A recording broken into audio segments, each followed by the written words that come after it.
नमस्कार, आप देख रहे हैं सीएनबीसी आवाज और यह है खास मुलाकात।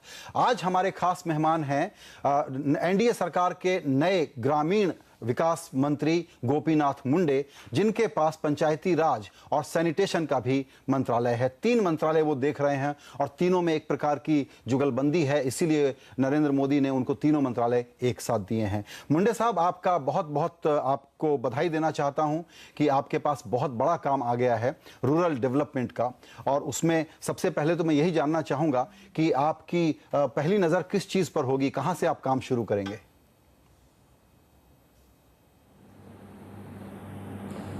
मैं पहले आपका आभारी हूँ। मैं मनरेगा से काम शुरू कर रहा हूँ और ये मनरेगा में मेरा अग्रक्रम रहेगा कि लोगों को ये 100 डेज का रोजगार, जिनको काम नहीं गांव में, ऐसे लोगों को ये रोजगार दिया जा रहा है, तो उनको पेमेंट समय पर नहीं मिलता है, तो उनको पेमेंट 7 दिन में मिले, उसकी व्यवस्था है, लेकिन वास्तव में हो नहीं रहा है। तो वास्तव में 7 दिन में पेमेंट मिले, इसके लिए मैं इसको कड़ी अमल बजावनी इसकी करना चाहता हूँ। ये मेरा प्रसिद्ध है।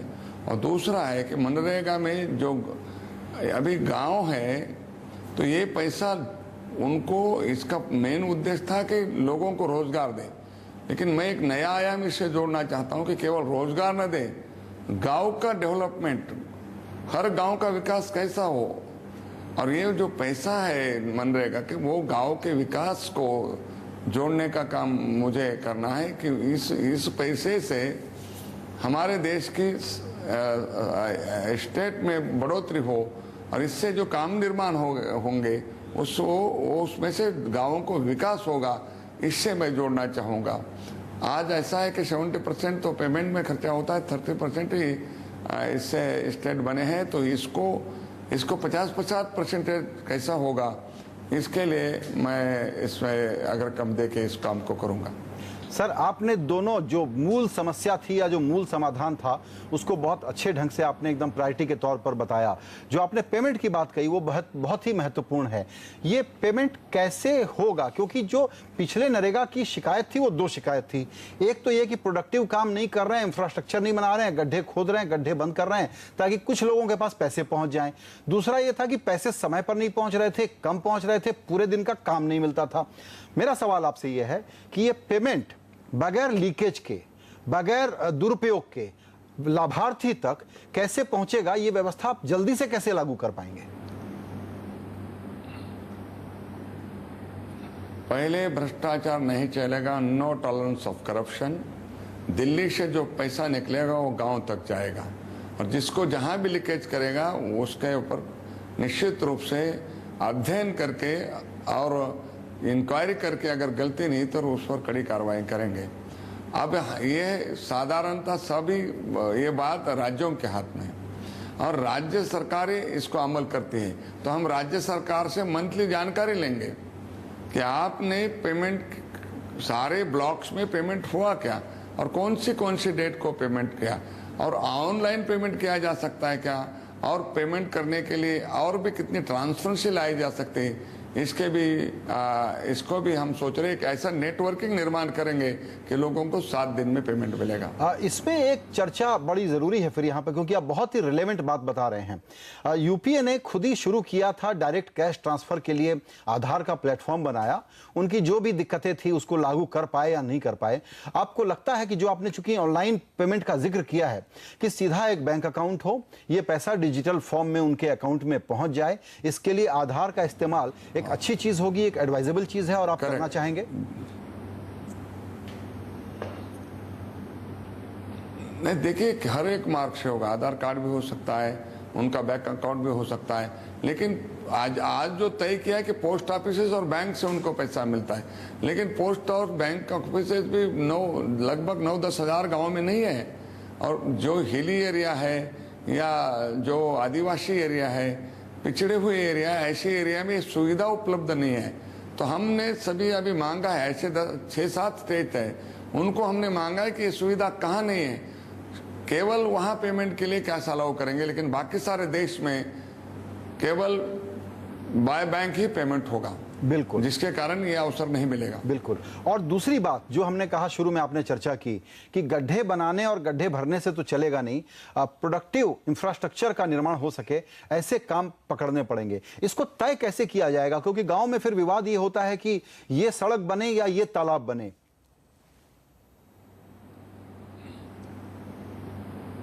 ये विवाद हम गांव की जरूरतों को सोचेंगे। हमने हर डिस्ट्रिक्ट को हम स्टेट से मंगवाए कि हर डिस्ट्रिक्ट से ये मंगवाए कि किस गांव की क्या जरूरत है। सड़क बनी है तो तालाब बनाएंगे, तो दूसरी सड़क क्यों बनाएंगे? एक सड़क बनी है तो दूसरी सड़क नहीं बनाएंगे जी। तो ये पैसा प्रोडक्टिव खर्चा कैसा हो? समझो सड़क बनी है तो तालाब बनाएंगे, तालाब बनाए तो चेक डैम बनाएंगे, चेक डैम बना है तो वाटर स्टोरेज बनाएंगे और वाटर शेड बनाएंगे। तो हर एक देखिए अलग अलग प्रकार के काम किए जा सकते हैं, प्रोडक्टिव काम रहते हैं। बाद में सड़क के बाद सड़क ही बनाए, ऐसा नहीं करना चाहिए। जी बिल्कुल। और इसलिए हम गांव की जरूरत क्या है उसका अध्ययन करेंगे। उसको 2-3 महीने जाएंगे, लेकिन सारे देश के एक डाटा कलेक्ट करेंगे कि हर गांव की क्या जरूरत है। तो गांव को तो पीने का पानी, सैनिटेशन पर भी इसका पैसा खर्चा किया जा सकता है जी, क्योंकि उससे रोजगार भी निर्माण होगा और सैनिटेशन की जो समस्या है उसको भी तो क्या इससे काम होगा। जैसे पेड़ लगाने का भी काम किया जा सकता है। क्या कहीं आपके दिमाग में ये भी आइडिया है? क्योंकि जी एक बड़ी बात ये हुई थी कि सब जगह ये शौचालय बनाना बहुत ही बड़ा काम है, बहुत ही जरूरी काम है, और इसको तो दरअसल एक आंदोलन के रूप में लागू करना चाहिए। तो क्या कहीं आपके दिमाग में यह भी आइडिया है कि जहां शौचालय नहीं है, प्रायोरिटी शौचालय को दो और शौचालय बना दो? ये बहुत बड़ा काम है। हमारे देश लोग 6 लाख गाँव में रहते हैं और बहुत गाँव में शौचालय की कमी है। ये सरकार तो करेगी, लेकिन इसको इसके लिए लोगों को भी सामने आना चाहिए, उसमें जागृति निर्माण करनी चाहिए। इसलिए लोगों का सहभाग हो उसमें। ये सरकारी यंत्रणा न बने, लोग उससे जुड़े। और इसलिए इस योजना को भी और सिंपल कैसे बनाया जा सकता है और इस योजना का लाभ लोग कैसे ले सकते हैं, इसके बारे में भी मैं अध्ययन करके जल्द से जल्द इसके बारे में फैसला करने वाला हूँ। अच्छा, आप ये एक इंटरेस्टिंग बात बता रहे हैं कि इसमें पब्लिक की भागीदारी कैसे हो इस स्कीम में, खास करके शौचालय बनाने वाले में, यानी पब्लिक पार्टिसिपेशन का भी कोई आइडिया आप लेकर के आने वाले हैं? यस जी जी जी जी। अच्छा, दूसरी बात, रूरल डेवलपमेंट नहीं, पब्लिक क्योंकि लोग ही नहीं चाहते ना। लोग देखिए गाँव में लोग ये बात जी बोलिए। पैसा सुनो, पैसा होते हुए भी गरीब को तो देंगे मदद, पैसा होते हुए टॉयलेट नहीं बांधता है। ये जो सोच है भारतीयों, उस भारत की गरीबी भी है, सोच भी है, इसको लोगों को जागृति भी करना पड़ेगा। बिल्कुल। दूसरी बात मैं आपसे ये समझना चाहूंगा वो है प्रधानमंत्री ग्राम सड़क योजना के बारे में। मुझे लगता है कि वो भी इसी का एक हिस्सा होना चाहिए और एक इंटीग्रेटेड प्रोजेक्ट के रूप में चलना चाहिए। लेकिन आप जब ये सब काम कर रहे होंगे तो एक बात नरेंद्र मोदी जी ने अपने प्रचार अभियान के दौरान भी और मेरे एक इंटरव्यू में भी बहुत जोर देकर के उन्होंने कही थी, वो ये कि केंद्र सरकार लोगों पर स्कीमें थोपना बंद करे, राज्य तय करें कि उनको हम जो पैसा दे रहे हैं वो किस चीज में खर्च करेंगे। आप ये कैसे इंश्योर करेंगे कि आपकी योजनाओं के तहत आप राज्यों को ये फ्रीडम दें कि वो तय करें कि उनको क्या करना है? नहीं, वही तय करें, हम तो मदद करेंगे। तय तो राज्यों को करना है। यह मुख्यमंत्री ने कहा तो एकदम अहम बात है। प्रधानमंत्री ने कहा, अनेक मुख्यमंत्री ने कहा और प्रधानमंत्री ने इस बात को स्वीकार किया। और सरकार में आने के पहले प्रधानमंत्री ने कहा है कि हम थोपना नहीं चाहते, योजना थोपना नहीं चाहते गाँव पर। योजना गाँव के जरूरत के तहत की जाएगी और योजना करने का अधिकार राज्यों को है, उनको सहयोग करने का काम हम करेंगे। और इसलिए मैं रूरल डेवलपमेंट मिनिस्टर जो राज्य की, उनकी मीटिंग ये सेशन होते ही खत्म होते ही मैं सारे राज्यों के जो मंत्री है ग्राम विकास के, उनको बुलाऊंगा और उनसे सुनूंगा कि योजना में क्या कमियां हैं, इस योजनाओं को कैसा सुधार करना चाहिए और इस योजना का लाभ गांवों को कैसे देना चाहिए।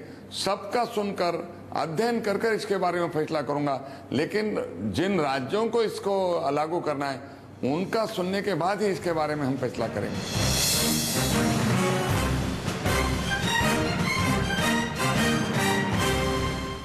एक बड़ी समस्या है जिसको महाराष्ट्र में भी हम लोग अपने अपने ढंग से महसूस करते रहे हैं, वो है माइग्रेशन की। क्योंकि गांव में लोगों के लिए रहने के लिए, रोजगार के लिए वैसे मौके नहीं हैं, तो लोग पलायन कर रहे हैं।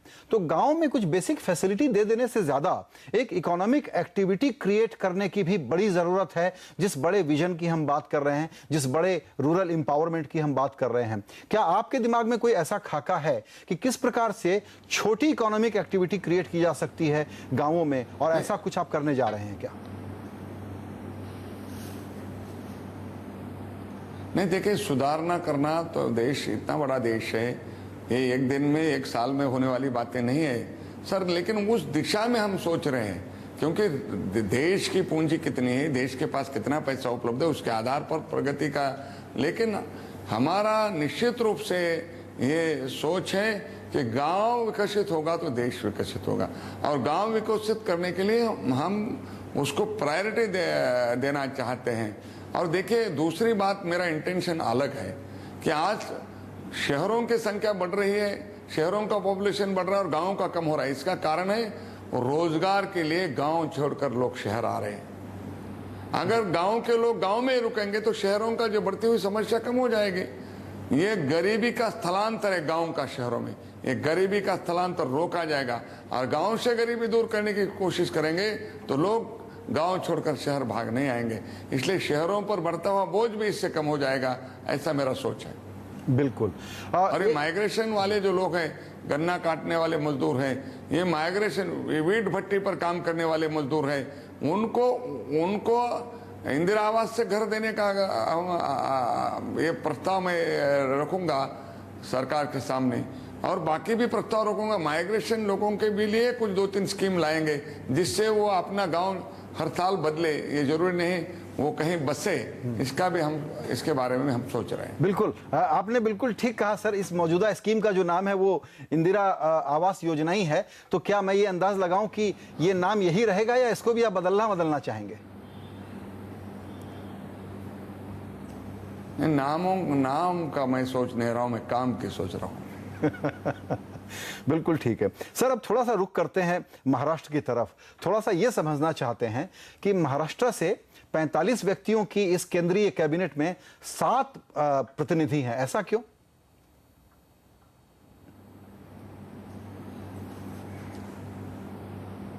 क्यों इसका मतलब? बहुत ज्यादा रिप्रेजेंटेशन है महाराष्ट्र का, अगर हम कंपेयर करें मध्य प्रदेश या राजस्थान से। तो नहीं, देखिए, ये तो मुझे सवाल मत पूछिए इसके बारे में। लेकिन महाराष्ट्र में 42 लोग आए, तो हमारा अलायंस पार्टी भी उधर है। तो ये इसके बारे में मंत्रिमंडल बनाना, मंत्रिमंडल में मंत्री पद किसको देना है और मंत्रिमंडल में कौन सा विभाग किसको देना है, ये मेरा काम नहीं है। इसलिए ये प्रधानमंत्री ने किया हुआ काम है। शायद महाराष्ट्र के इससे भी ज्यादा मंत्री पुराने मंत्रिमंडल में थे। जी बिल्कुल।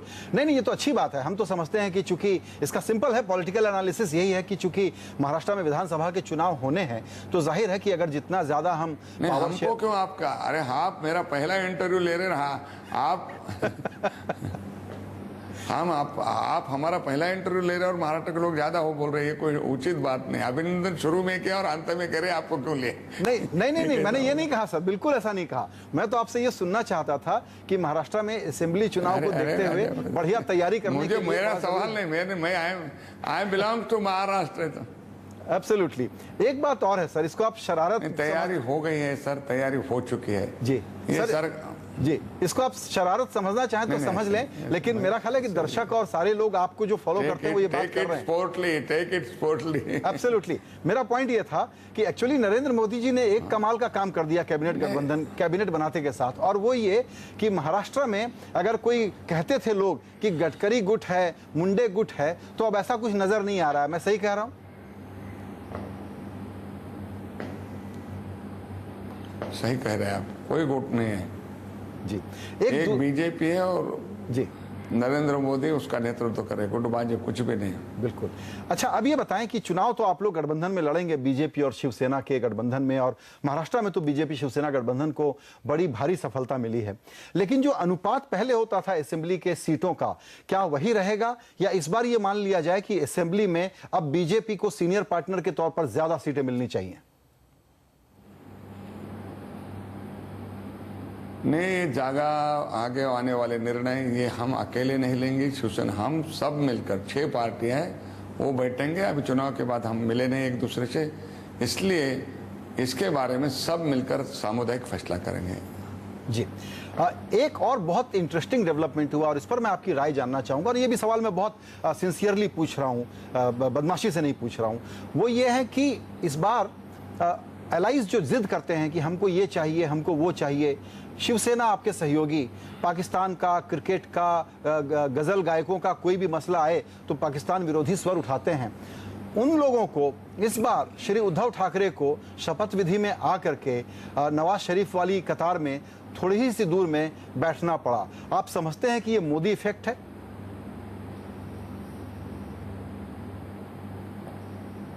नहीं, देखिए सर, इसको पॉलिटिकल अंदाज में मत उसको सोचिए।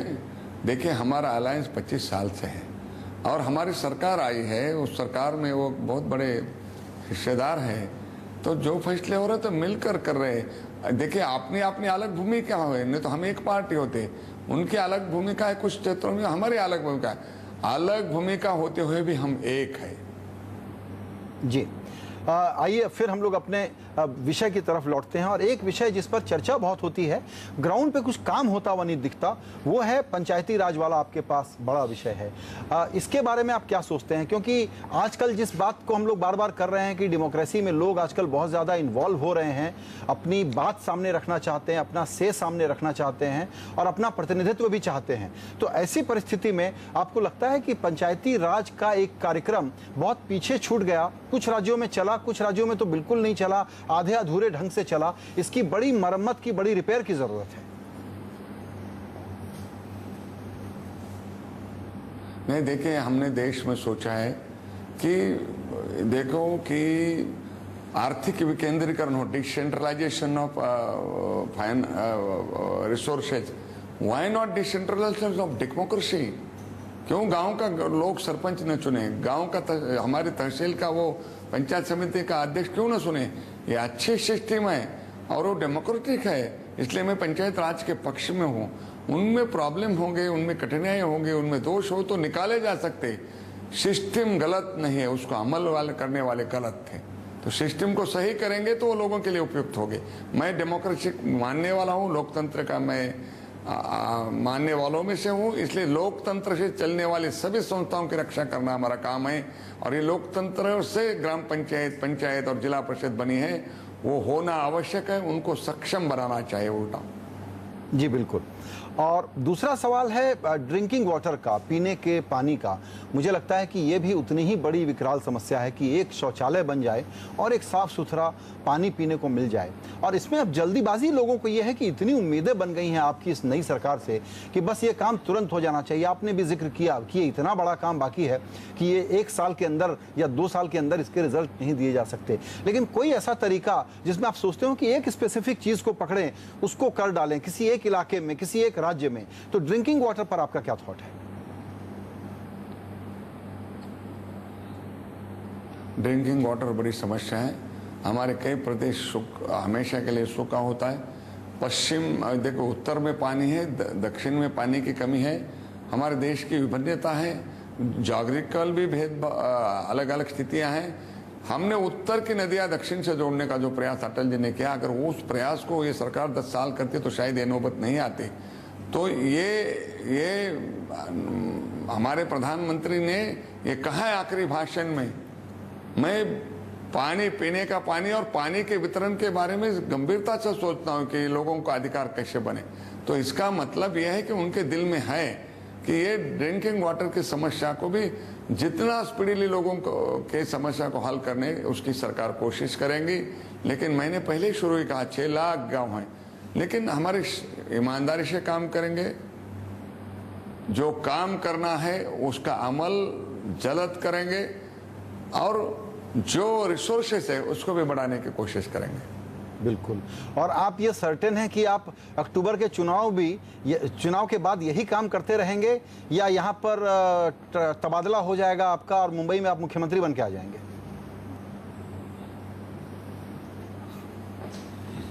मैं तो सर सेवक हूं, मेरा तबादला करना नहीं करना ये प्रधानमंत्री और पार्टी तय करेंगे। मेरा जहां भी अपॉइंटमेंट होगा मैं काम करूंगा ईमानदारी से। लेकिन ये इस पर आप पर्सनल जवाब मत दीजिए, लेकिन मेरी इस राय से आप सहमत हैं कि नहीं कि इस बार यहाँ पर मुख्यमंत्री शिवसेना का नहीं बीजेपी का होना चाहिए?